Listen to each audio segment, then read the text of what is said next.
Şəkiyə gəldin, piti yemədin, elə bir geç gəlməmiz həmdir. Biz də Şəkidə Şəkixan Sarayının içində yerləşən Kilim restoranında dağ mənzərəli bir yerdə şəki pitisinin dadına baxırıq. İnci necədir piti? Yaşadı.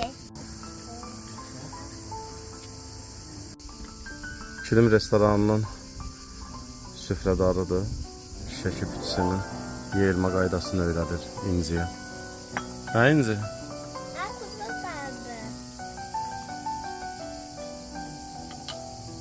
Bax, əvvəlcə onun suyunu yiyəcəksən, sonra ətçəsini.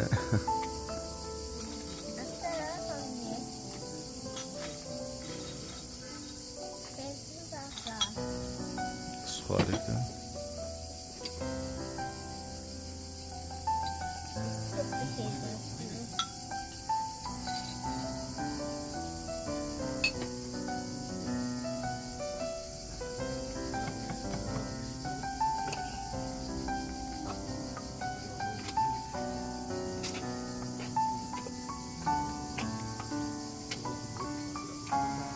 Baxırsan içinə İnci, nə var orada?